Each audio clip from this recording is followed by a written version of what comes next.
بسم اللہ الرحمن الرحیم۔ محمد عربی۔ دین ابراہیمی عرب میں زیادہ نہیں ٹھہرا، پورے ملک میں پھر بت پرستی پھیل گئی۔ لوگ خدا کے ساتھ مورتیوں کو بھی پوجنے لگے اور ان کو خدا تک پہنچنے کا وسیلہ سمجھنے لگے۔ ان کا عقیدہ تھا کہ یہ خدا کے ساجی اور ہمارے سفارشی ہیں، نیز یہی حاجت روا اور مشکل کشاں ہیں، چنانچہ وہ مصیبت میں انہی کو پکارتے، فریادیں بھی انہی سے کرتے اور مرادیں بھی انہی سے مانگتے۔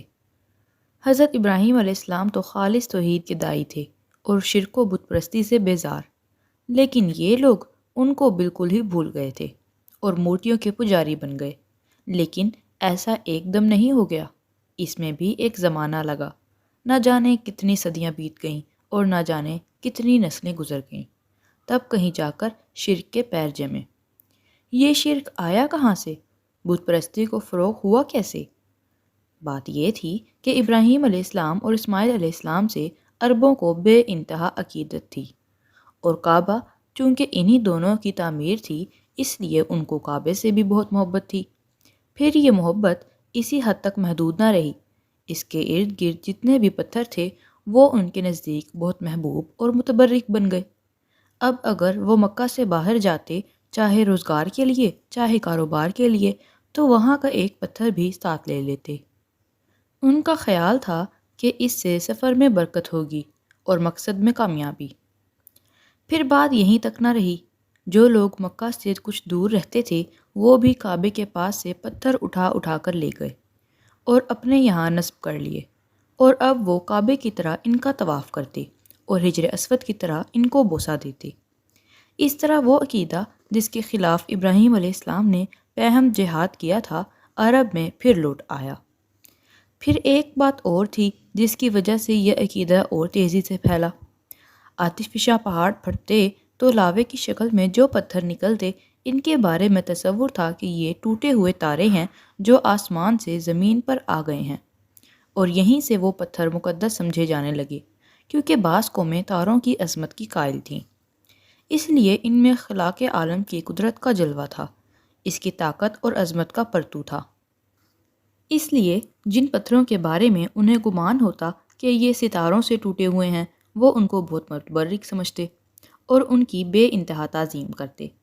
پھر عظمت کا یہ تصور اور آگے بڑھا اور ان کی پوجا بھی شروع ہونے لگ گئی۔ نسلوں پر نسلیں گزرتی رہیں، یہاں تک کہ یہ عقیدہ بالکل پختہ ہو گیا۔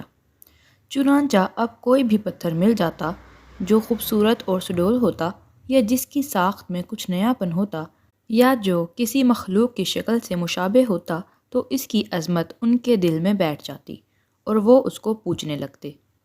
پھر وہ ایک قدم اور آگے بڑھے، یعنی اب وہ پتھروں کو خود تراشتے، خود اپنی پسند کے مجسمے بناتے اور جس بزرگ یا دیوتا سے چاہتے انہیں منسوب کر دیتے، نیز جو دل چاہتا ان کے نام رکھ لیتے۔ پھر ان کو ایک خاص جگہ نصب کر کے انہیں پوجنا شروع کر دیتے، عقیدت و محبت میں ان پر نذرانے چڑھاتے اور ان کے نام پر منتیں مانتے۔ ان کا خیال تھا کہ اس طرح وہ دیوتا اللہ کے یہاں سفارش کریں گے، بگڑے ہوئے کام بھی بنا دیں گے اور آخرت میں ذریعہ نجات بھی ہوں گے۔ مکہ میں سب سے پہلے جو بت داخل ہوا اور پھر صحن کعبہ میں نصب ہوا وہ ہبل تھا۔ اس کو لانے والا شخص عمرو بن لہی تھا۔ یہ کہیں سفر کر رہا تھا کہ راستے میں ایک مقام سے گزر ہوا، دیکھا لوگ مورتیاں پوج رہے ہیں، اس کو یہ منظر بہت بھلا معلوم ہوا۔ چنانچہ ان سے اس نے کہا کہ ایک مورتی ہمیں بھی دے دو، ہم اپنے یہاں لے جائیں گے اور ہم بھی اس کی پوجا کریں گے۔ اس پر لوگ بخوشی تیار ہو گئے اور وہ مورتی لے کر مکہ آ گیا۔ پھر رفتہ رفتہ کعبے میں اور مورتیاں آئیں، ان میں دو مشہور مورتیاں اصاف اور نائلہ بھی تھیں۔ یہ چاہے زمزم پر نصب تھیں، کیونکہ اس وقت وہ بالکل پٹ چکا تھا، بہترے تو اس کے نام تک سے نہ آشنا تھے۔ پھر یہی نہیں، بیشتر قبیلوں کی اپنی اپنی مورتیاں بھی تھیں جو ادھر ادھر مختلف علاقوں میں نصب تھیں۔ مثلاً عزا یہ قریش کی سب سے بڑی مورتی تھی۔ لات طائف میں ایک قبیلہ تھا ثقیف، یہ اس کی مورتی تھی۔ منات مدینہ میں دو مشہور قبیلے تھے اوس اور خزرج، یہ ان کی مورتی تھی۔ ان کے علاوہ اور بھی بہت سی مورتیاں تھیں۔ یہ وہی گھر تھا جسے ابراہیم علیہ السلام اور اسماعیل علیہ السلام نے اپنے مقدس ہاتھوں سے بنایا تھا۔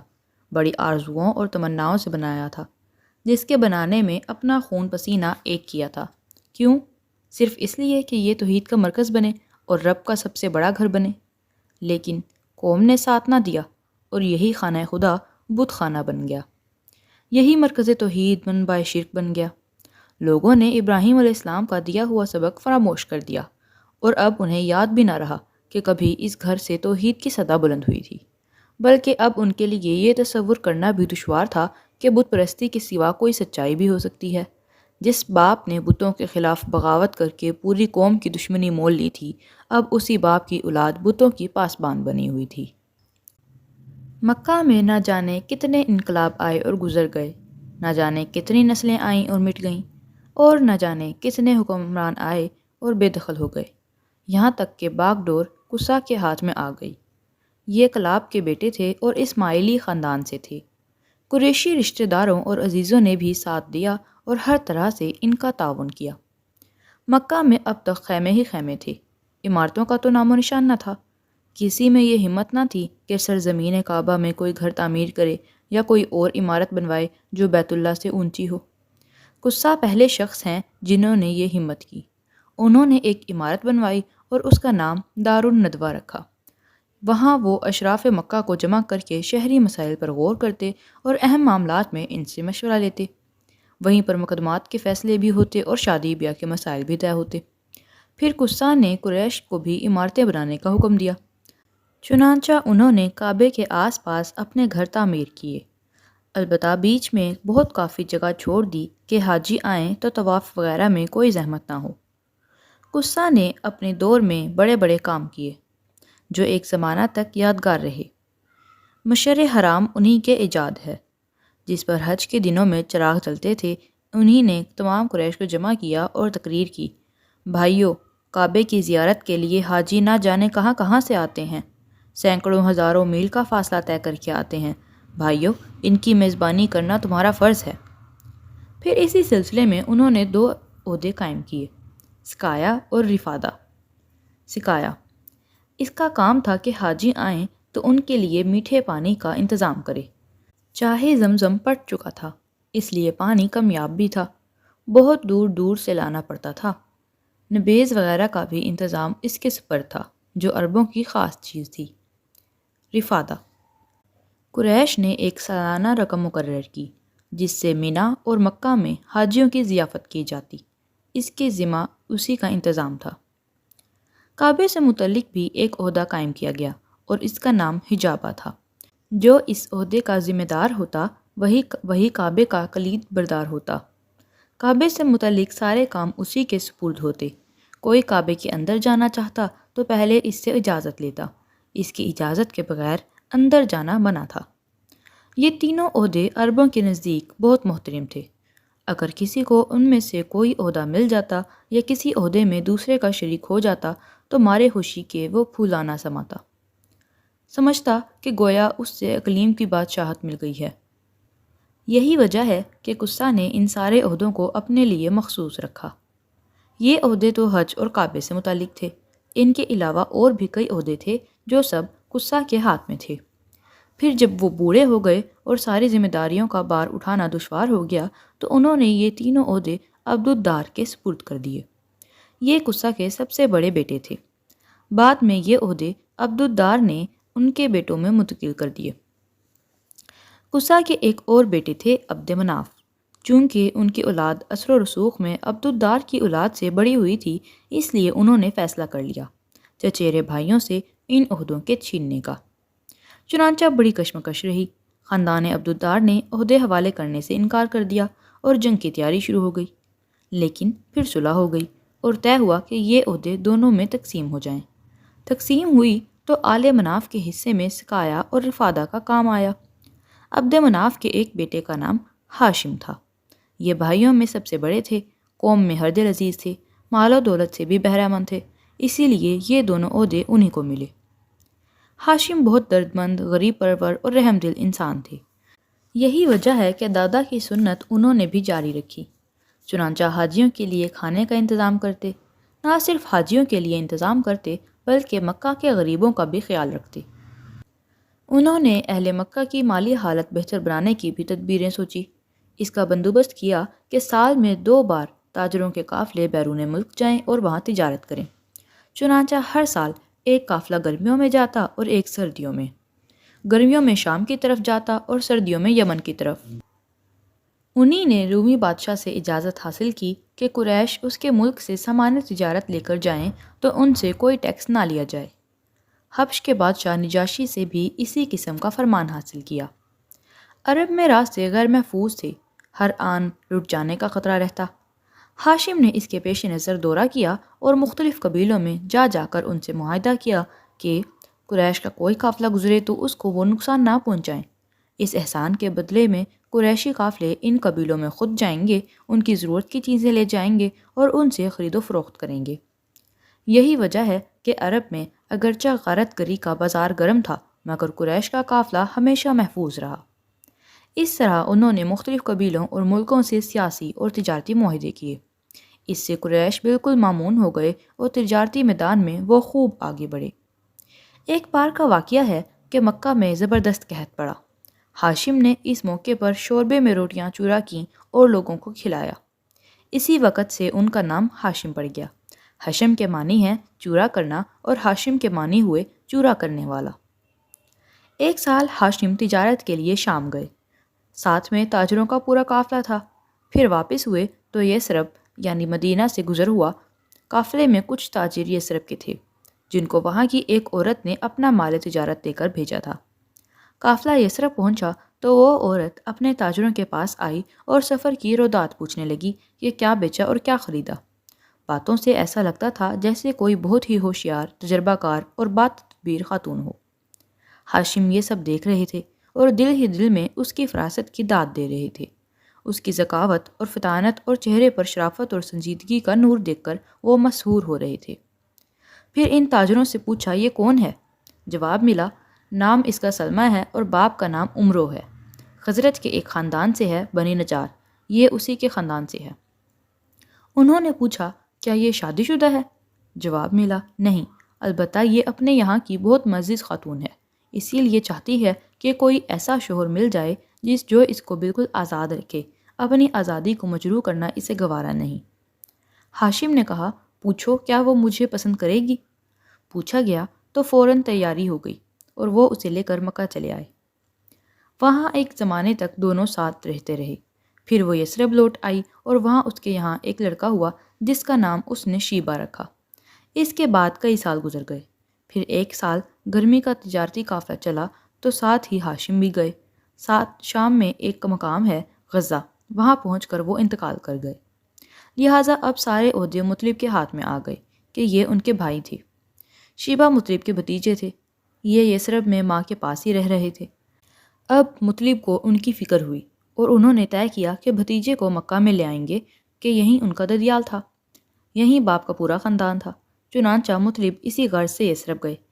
بھابھی سلمہ سے ملاقات ہوئی تو بولے میرا بھتیجا ہاشم کا بیٹا بڑا ہو چکا ہے، ہاتھ پیر مضبوط ہو چکے ہیں، لہٰذا میں چاہتا ہوں کہ اب سے اپنے یہاں لے جاؤں۔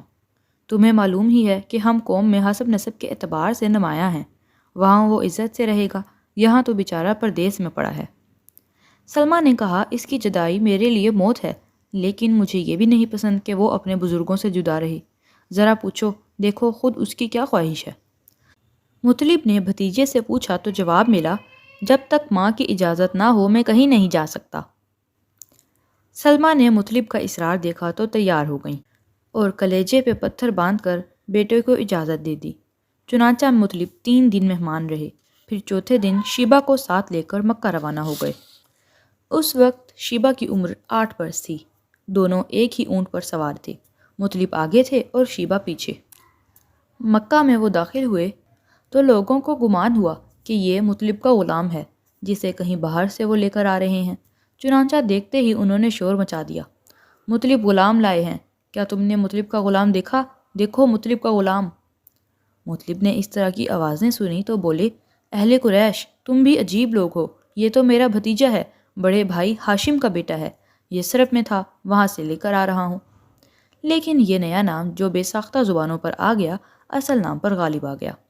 ماں نے ان کا نام شیبہ رکھا تھا اور وہ اسی نام سے مشہور تھے، لیکن اب اصل نام کسی کو یاد تک نہ رہا، اور اسی وقت سے وہ عبد المطلب ہو گئے، یعنی غلام مطلب۔ مطلب کا انتقال ہوا تو عبد المطلب سمجھدار ہو چکے تھے، دست و بازو مضبوط ہو چکے تھے اور جسم میں توانائی آ چکی تھی، اسی لیے چچا کا کام انہوں نے سنبھال لیا اور سکھایا اور افادہ ان کے ہاتھ میں آ گئے۔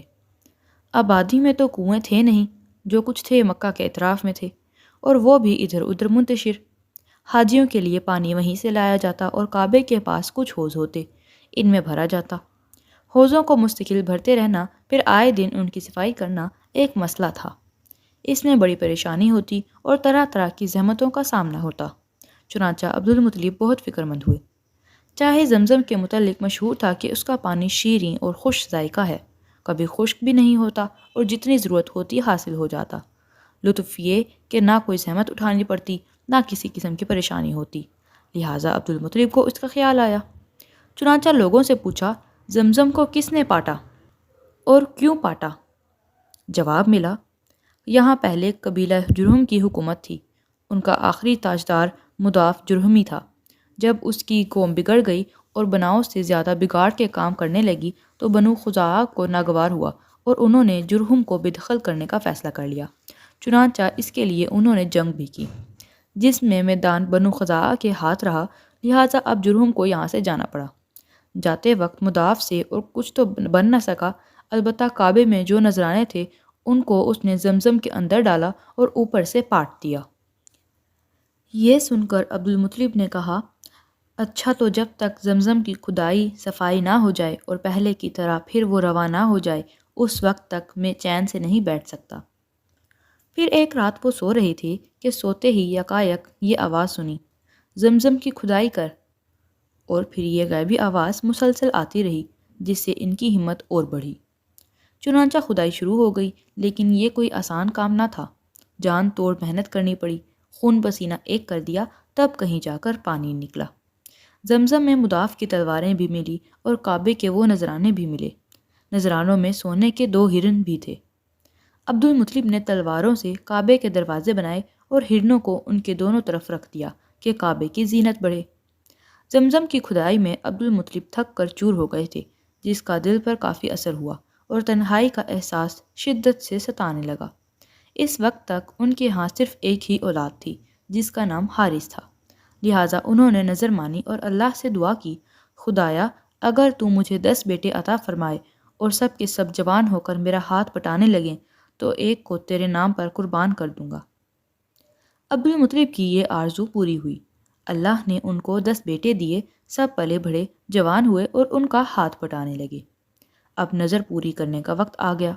عبد المطلب نے بیٹوں کو جمع کیا اور سارا قصہ سنا دیا۔ بیٹے بولے، ابا جان، ہم سب دل و جان سے حاضر ہیں، جس کو چاہیں آپ قربان کر دیں۔ باپ نے کہا، اچھا تو الگ الگ تیروں پہ اپنے نام لکھ کر لاؤ۔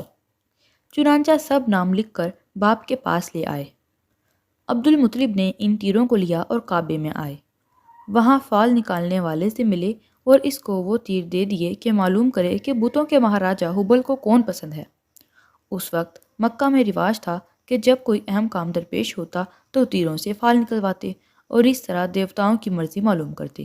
موہنت یا پروہت تیروں کو لے جاتا اور دیوتاؤں کے سامنے ایک خاص طریقے سے پھراتا۔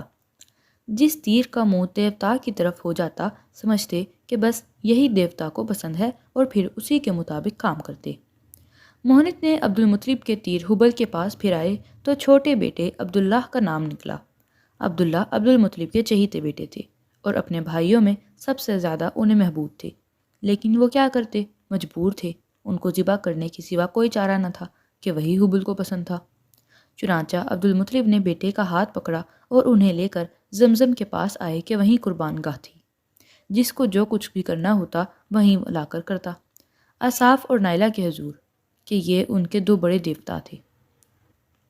یہ خبر لوگوں کے دلوں پر بجلی بن کر گری اور جنگل کی آگ کی طرح سارے شہر میں پھیل گئی۔ جو جس حال میں تھا عبد المطلب کی طرف دوڑ پڑا اور آنن فانن سارے لوگ اکٹھے ہو گئے، جس سے دیکھیے ان کی زبان پر یہی تھا، نہیں نہیں عبد المطلب، اسے ہرگز ذبح نہ کیجیے۔ عبد المطلب عجیب کشمکش میں پڑ گئے، بولے، میں تو نظر مان چکا ہوں، نظر پوری کرنا ضروری ہے، آخر میں کروں تو کیا کروں؟ جواب ملا، اگر مال فدیہ دے سکے تو ہم راضی ہیں، اونٹ ذبح کرنے سے کام بن جائے تو اس کے لیے بھی تیار ہیں۔ چنانچہ لوگ بہت دیر تک سوچتے رہے اور آپس میں مشورہ کرتے رہے کہ کیا کریں۔ پھر طے ہوا کہ یثرب کے اطراف میں ایک نجومی عورت ہے، گتھیاں سلجھانے میں ماہر ہے، چل کر اس سے پوچھا جائے۔ لوگ گئے، اس عورت سے ملے اور اس کو سارا حال بتایا۔ سب کچھ سن لینے کے بعد اس نے پوچھا، کسی قید کو چھڑانا ہو یا کسی مجرم کی جان بچانی ہو تو کتنا فدیہ دیتے ہو؟ لوگوں نے کہا 10 اونٹ۔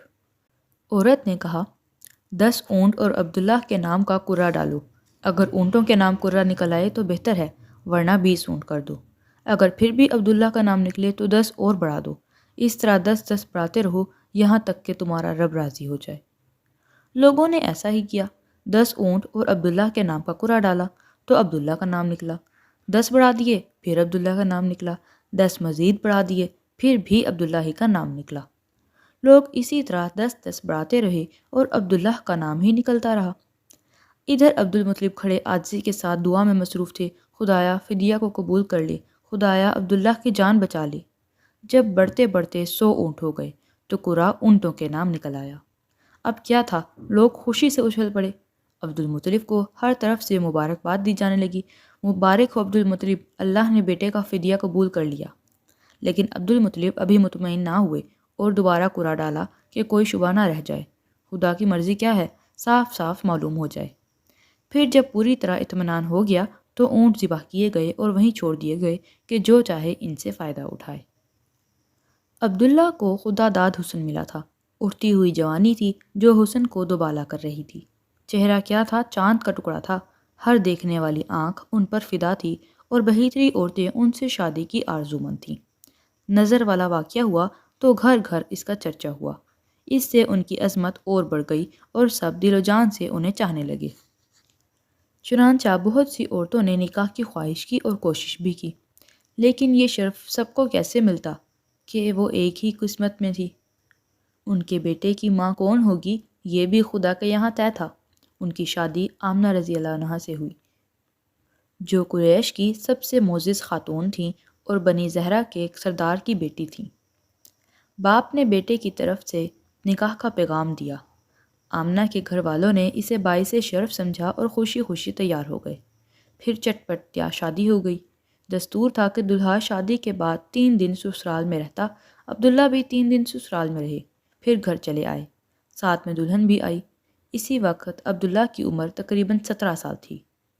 شادی کو ابھی کچھ ہی دن ہوئے تھے، تاجروں کا ایک کارواں شام جا رہا تھا، اس کے ساتھ عبداللہ بھی ہو لیے۔ پھر واپسی میں مدینہ سے گزرے، یہاں ان کے باپ کا ننیال تھا، تھکے تو تھے، دم لینے کے لیے ٹھہر گئے، اتفاق سے بیمار پڑ گئے، ساتھیوں نے انہیں وہیں چھوڑا اور مکہ کا رخ کیا۔ وہاں پہنچ کر باپ کو بیماری کی خبر دی۔ عبد المطلب نے بیماری کا حال سنا تو فوراً بڑے بیٹے حارث کو مدینہ دوڑایا کہ وہاں جا کر بھائی کی تیمارداری کریں اور جب وہ اچھے ہو جائیں تو اپنے ساتھ لے آئیں۔ لیکن افسوس، حارث نے اپنے بھائی عبداللہ کو نہ دیکھا، وہ انہیں اپنے ساتھ مکہ نہ لائے کہ باپ کی آنکھیں ٹھنڈی ہوتیں، دلہن کے دل کو قرار آتا اور قوم کی تسکین کا سامان ہوتا۔ کیا کرتے، قسمت ہی میں نہ تھا۔ کچھ دن پہلے ہی عبداللہ کا انتقال ہو چکا تھا اور جسم سپرد خاک ہو چکا تھا۔ باپ سے دور، دلہن سے دور، قوم سے دور، دور، بہت دور۔ حارث واپس آئے تو عبداللہ کی بجائے عبداللہ کی موت کی خبر لائے۔ کسے معلوم تھا کہ شام کا یہ سفر سفر آخرت بننے والا ہے، اور جہاں عبداللہ کی جان بچانے کی تدبیر کا سراغ لگا تھا، وہیں اللہ کا فرشتہ پروانہ موت لے کر اترنے والا ہے۔ مدینہ، جہاں سے لوگ کل عبداللہ کی نئی زندگی کا پیغام لے کر آئے تھے، آج وہیں سے عبداللہ کی وفات کی حسرتناک خبر آ رہی ہے۔ خبر بڑی دردناک تھی۔ نوجوان کی موت، وہ بھی عبداللہ جیسے نوجوان کی۔ جس نے سنا تڑپ اٹھا۔ عبداللہ نے نئی زندگی پائی تھی، ان کی جان بچنے پر سب کو غیر معمولی خوشی تھی۔ اچانک موت کی خبر سن کر لوگوں کو غیر معمولی رنج ہوا۔ ساری قوم سوگوار تھی، ہر طرف اداسی چھائی ہوئی تھی۔ بوڑھے باپ پر تو رنج و غم کا پہاڑ ٹوٹ پڑا، صدمے سے دل پاش پاش ہو گیا۔ عبداللہ کی موت پر صبر آئے تو کیسے، اور آمنہ کا تو سہاگ ہی اجڑ گیا۔ دل کی دنیا ویران ہو گئی، سارے ارمان حسرتوں میں تبدیل ہو گئے۔ کتنی امیدیں تھیں جو خاک میں مل گئیں، کتنے حسین خواب تھے جو شرمندہ تعبیر نہ ہو سکے، کتنی آرزوئیں اور تمنائیں تھیں جو سینے ہی میں دفن ہو کر رہ گئیں۔ کل جو خاتون قریش کی نازنینوں کی نگاہ میں قابل رشک بنی ہوئی تھی، آج اس کی حالت قابل رحم تھی۔ جو سر دوسرے سروں کے درمیان شرف و عزت سے اونچا ہو رہا تھا، آج وہ رنج و غم سے وہ بال دوش بنا ہوا تھا۔ عبداللہ کا انتقال ہوا تو آمنہ امید سے تھیں۔ اللہ کی قدرت، کچھ ہی پہلے حبل دیوتا عبداللہ کی جان لینے پر تلے ہوئے تھے، مگر اللہ نے انہیں بھینٹ چڑھنے سے بچا لیا۔ اس وقت تک ان کے پاس اللہ کی ایک عظیم امانت تھی، انسانیت کی سب سے بیش قیمت متاع تھی۔ جب تک وہ کسی اور کے سپرد نہ ہو جائے، ناممکن تھا کہ عبداللہ اس دنیا سے چلے جائیں۔ اب وہ امانت آمنہ کو سونپی جا چکی تھی۔ عبداللہ سے اللہ کو جو کام دینا تھا، منظور تھا، وہ پورا ہو گیا، تو اللہ نے انہیں بلا لیا۔ اب کوئی فدیہ کام نہیں آ سکتا تھا، تقدیر کا فیصلہ اٹل تھا۔ ہوئی پہلوئے آمنہ سے ہویدہ، دعائے خلیل اور نوید مسیحا۔ دوشنبہ کا دن تھا اور ربیع الاول کی 12 تاریخ تھی کہ آمنہ کے یہاں ولادت ہوئی۔ نومولود بچہ بہت ہی خوبصورت تھا، چاند بھی اس کے سامنے پھیکا تھا۔ آمنہ نے اپنے خصوصر عبدالمطلب کو خبر کی آ کر پوتا دیکھ لیں۔ عبدالمطلب دوڑے ہوئے آئے اور نظر پڑتے ہی کھل اٹھے کہ ایک تو لڑکا تھا اور وہ بھی عبداللہ کا۔ وہ خوشی سے نہال ہو گئے، چنانچہ بچے کو گود میں لیا، سینے سے لگایا، ماتھے پر بوسہ دیا، پھر اسے لیے ہوئے کعبے پہنچے اور اس کا طواف کیا اور بچے کا نام محمد صلی اللہ علیہ وسلم رکھ دیا۔ محمد کے معنی ہیں ہر لحاظ سے قابل تعریف، وہ جسے سب پسند کریں اور سب اچھا کہیں۔ پھر ولادت کے 7ویں دن عبدالمطلب نے اونٹ ذبح کرایا اور قریش کی دعوت کی۔ لوگ کھانے سے فارغ ہو گئے تو کسی نے پوچھا، عبدالمطلب کیا وجہ ہے کہ آپ نے پوتے کا نام محمد رکھا ہے، خاندانی نام کیوں نہیں رکھا؟ عبدالمطلب بولے، میں نے چاہا کہ آسمان پر بھی اس کی تعریف ہو اور زمین پر بھی، خالق کو بھی وہ پیارا ہو اور خلقت کو بھی۔ قریش میں اونچے گھرانوں کی عورتیں اپنے بچوں کو دودھ خود نہیں پلاتی تھیں، دیہاتوں سے دائیوں کی ٹولیاں آتی، وہ بچے کو اپنے یہاں لے جاتی، ان کو دودھ پلاتی، ان کی پرورش و پرداخت کرتی، پھر جب وہ بڑے ہو جاتے تو واپس لے کے جاتی اور دوسرے بچے لے جاتی۔ اس سے بچے خوب تندرست رہتے اور فصیح عربی بھی سیکھ لیتے، مگر دائیوں کے آنے کے موسم تعین کرتے تھے۔ محمد صلی اللہ علیہ وسلم کی ولادت ہوئی تو اس وقت کوئی دائی نہ ملی۔ عبداللہ کا بھائی ابو لہب، اس کی ایک باندی تھی صوبیہ۔ 2-3 دن آمنہ نے خود دودھ پلایا، پھر بچے کو صوبیہ کے حوالے کر دیا کہ جب تک کوئی دائی نہ ملے وہ اس کو دودھ پلائے۔ صوبیہ نے بس کچھ ہی دن دودھ پلایا تھا کہ قبیلہ بنی سعد کی دائیاں آ گئیں۔ دائیاں بچے تلاش کرنے لگیں، وہ گھروں میں جاتی، ماؤں کو اپنی خدمات پیش کرتی، مائیں جس کو پسند کرتیں اپنا بچہ اس کے حوالے کر دیتی۔ ساری ماؤں نے دائیاں چن لیں اور ساری دائیوں کی گودیں بھر گئیں۔ ہاں، صرف ایک دائی رہ گئی، اس کو کسی نے نہ پوچھا، اس لیے کہ ذرا کمزور اور لاغر تھی، مفلسی کا بھی شکار تھی۔ یہ تھی ابو زویب کی بیٹی حلیمہ، اور بچہ بھی صرف ایک ہی رہ گیا کہ دائیاں اس سے دور ہی دور رہیں اور کوئی اسے لینے کے لیے تیار نہ تھا، اور وہ بچہ تھا عبداللہ کا بیٹا محمد صلی اللہ علیہ وسلم۔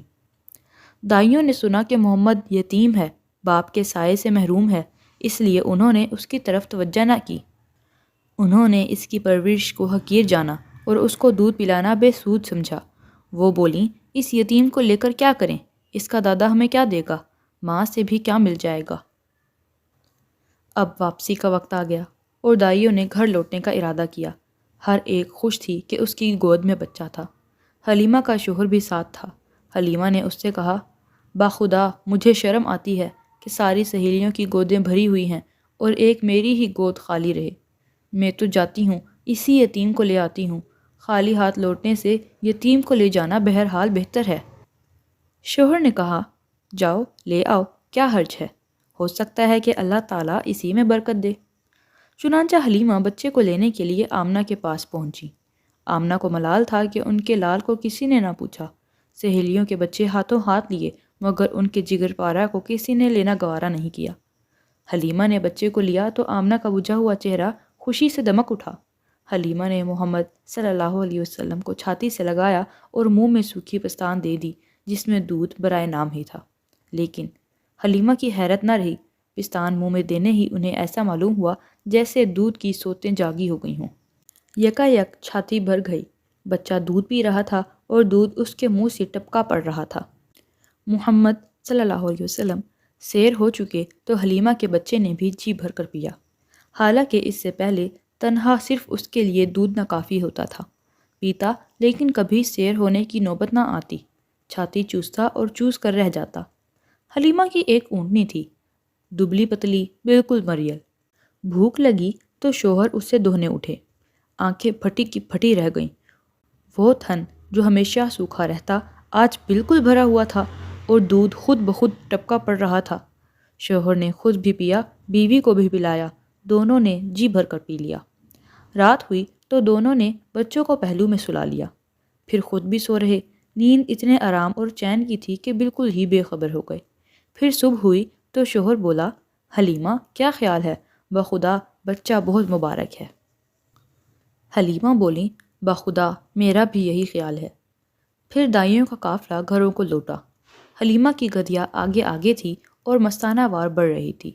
سہیلیوں نے یہ دیکھا تو آواز دی، واہ ری ابو زویب کی بیٹی، ذرا ٹھہرو نا، ہمیں بھی تو آ لینے دو۔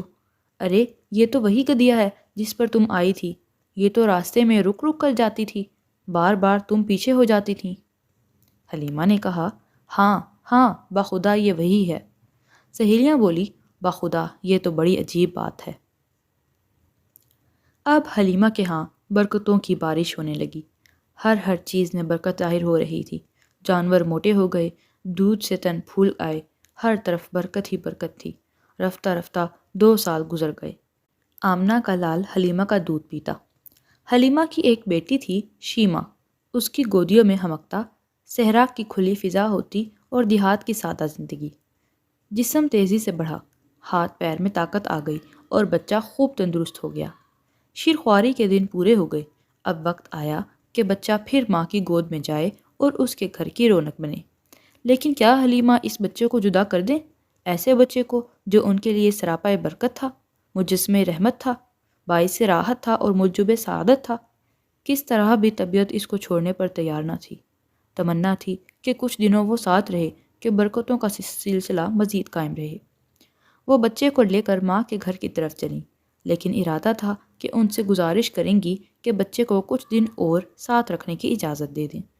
چنانچہ وہ آمنہ کے پاس آئیں اور بولیں، مجھے اندیشہ ہے کہ اگر محمد ابھی سے مکہ رہ گیا تو کہیں یہاں کی آب و ہوا سے کوئی نقصان نہ پہنچ جائے۔ کیوں نہ آپ کچھ دن اور ہمارے یہاں رہنے دیں، ذرا اور بڑا ہو جائے پھر آ جائے گا۔ اس طرح حلیمہ آمنہ سے ضد کرتی رہیں، میں اصرار کرتی رہیں، طرح طرح سے مناتی رہیں، مکہ کی آب و ہوا سے ڈراتی رہیں، یہاں تک کہ وہ تیار ہو گئیں۔ اب کیا تھا، حلیمہ کا دل خوشی سے باغ باغ ہو گیا، آنکھیں چمک اٹھیں اور چہرہ دمک اٹھا، اور محمد صلی اللہ علیہ وسلم کو لے کر پھر اپنے گھر آ گئیں۔ محمد پھر اسی صحرا میں آ گئے، اب پھر وہی کھلی فضا تھی، ریت کے ٹیلے تھے، چکنے چکنے پتھر تھے، وہی ساتھی اور وہی ہمجولی تھے۔ محمد پھر اسی طرح پتھروں سے کھیلتے، ریت پر اچھلتے اور بچوں کے ساتھ ادھر سے ادھر دوڑتے۔ محمد صلی اللہ علیہ وسلم اب 5 سال کے ہو گئے۔ حلیمہ سے جدائی کے ساتھ پھر آ پہنچی۔ محمد سے حلیمہ کو بے انتہا محبت تھی۔ وہ سچ مچ ان کی آنکھوں کی ٹھنڈک تھے، ان کے دل کا سکون تھے۔ محمد کو بھی حلیمہ سے بے انتہا محبت تھی۔ نبوت ملنے کے بعد بھی جب وہ آپ کے پاس آئیں تو آپ میری ماں کہہ کر لپٹ گئے۔ حلیمہ کے لیے محمد کی جدائی سہانے روح تھی، لیکن کرتی کیا کہ اب گھر پہنچنا ضروری تھا، مزید رکنا ممکن نہیں تھا۔ پھر ایک وجہ اور بھی ہوئی جس کی وجہ سے حلیمہ نے اور جلدی کی۔ ایک روز وہ بیٹھی ہوئی تھیں اور ساتھ میں محمد بھی تھے کہ اتنے میں حبشہ کے کچھ عیسائیوں کا گزر ہوا۔ بچے پر نظر پڑتے ہی وہ ٹھہر گئے، قریب آئے اور اسے غور سے دیکھنے لگے، ایک ایک چیز کا جائزہ لینے لگے۔ حلیمہ سے پوچھا بھی، کیسا بچہ ہے یہ؟ پھر وہ آپس میں باتیں کرنے لگے، اس بچے کو لے لیں، اس کو اپنے یہاں لے چلیں گے، یہ بچہ ایک عظیم انسان ہوگا، ہم خوب جانتے ہیں کہ یہ کیا بنے گا۔ حلیمہ ان کا مطلب سمجھ گئیں، ان کے ارادوں کو بھانپ گئیں، ان کی سازشوں سے گھبرا اٹھیں، ڈریں کہ کہیں سچ مچ وہ ان سے چھین نہ لیں، موقع پا کر اچک نہ لیں یا کوئی آزار نہ پہنچا دیں۔ چنانچہ وہ نظر بچا کر بھاگ کھڑی ہوئیں اور بچے کو لے کر غائب ہو گئیں، حالانکہ انہیں امید نہ تھی کہ اس طرح وہ بھاگ سکیں گی اور بچے کو ان سے بچا سکیں گی۔ پھر جتنی جلدی ممکن تھا وہ آمنہ کے پاس پہنچی اور ان کی امانت ان کے حوالے کی، تب کہیں جا کر اطمینان کا سانس لیا۔ اب ماں کی ممتا تھی اور دادا کی سرپرستی۔ دونوں محمد صلی اللہ علیہ وسلم سے بہت پیار کرتے تھے، ہمیشہ اپنی نظروں کے سامنے رکھتے اور ہر طرح سے آپ کا خیال رکھتے۔ آپ 6 برس کے ہو گئے تو ماں کا دل چاہا کہ چل کر شوہر کی قبر دیکھیں، چنانچہ وہ مدینہ کے لیے روانہ ہو گئیں اور محمد کو بھی ساتھ لے لیا۔ شوہر کی ایک باندی تھی ایمن، وہ بھی سفر میں ساتھ تھیں۔ وہاں ایک مشہور خاندان تھا بنی نجار۔ محمد کے دادا کی ننیال اسی خاندان میں تھی، اسی لیے بی بی آمنہ جا کر وہیں ٹھہریں۔ بی بی آمنہ مدینہ پہنچی تو پیارے بیٹے کو وہ گھر دکھایا جہاں اس کے پیارے باپ نے وفات پائی تھی، وہ جگہ بھی دکھائی جہاں وہ ہمیشہ کی نیند سو رہے تھے۔ آج پہلا دن تھا کہ اس معصوم بچے نے یتیمی کا مفہوم سمجھا۔ آج پہلا موقع تھا کہ اس کا شیشہ دل پر رنج و غم کا عکس پڑا۔ وہاں 1 مہینہ گزار کر بی بی آمنہ نے گھر لوٹنے کا ارادہ کیا اور محمد کو لے کر مکہ کے لیے روانہ ہو گئیں۔ شوہر کی طرح بی بی آمنہ بھی بیمار پڑ گئیں۔ حجفہ سے 32 میل پر ایک گاؤں ہے اوّا، وہاں پہنچی تو حالت نازک ہو گئی اور پھر سنبھل نہ سکیں، وفات پا گئیں اور وہیں دفن ہوئی۔ عبداللہ کی وفات بھی تو پردیس میں ہوئی تھی اور دفن بھی اسی طرح ہوئے تھے، قوم و وطن سے بہت دور۔ اللہ آپ کا ولی و کارساز ہے اے محمد۔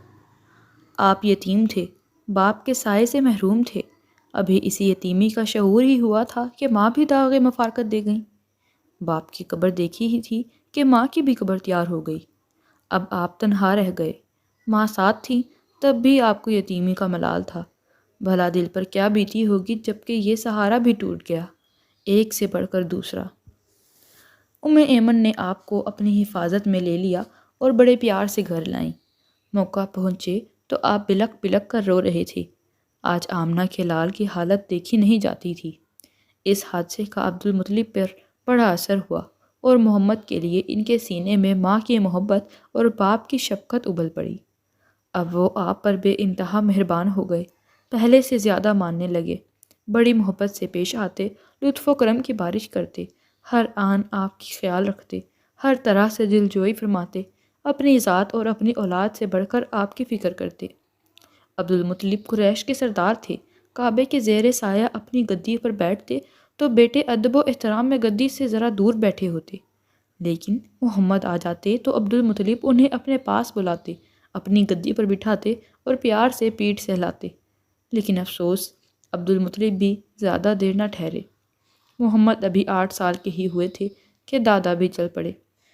دادا کی موت پر آپ کے دل کو سخت صدمہ پہنچا، ویسا ہی صدمہ جیسے اس سے پہلے ماں باپ کی موت پر ہوا تھا۔ نہیں، دادا کا غم ماں باپ سے بھی سوا تھا۔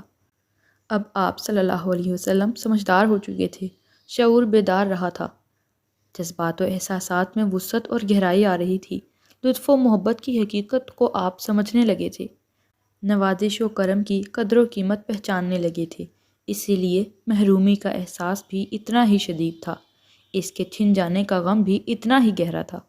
آنکھوں سے آنسو جاری تھے، دل درد و غم سے چور تھا، خود تڑپ رہے تھے اور اوروں کو تڑپا رہے تھے، یہاں تک کہ دادا کا جسم، پیارے دادا کا جسم قبر کی بھیانک کوٹری میں چھپ گیا اور پھر ہمیشہ کے لیے اوجھل ہو گیا۔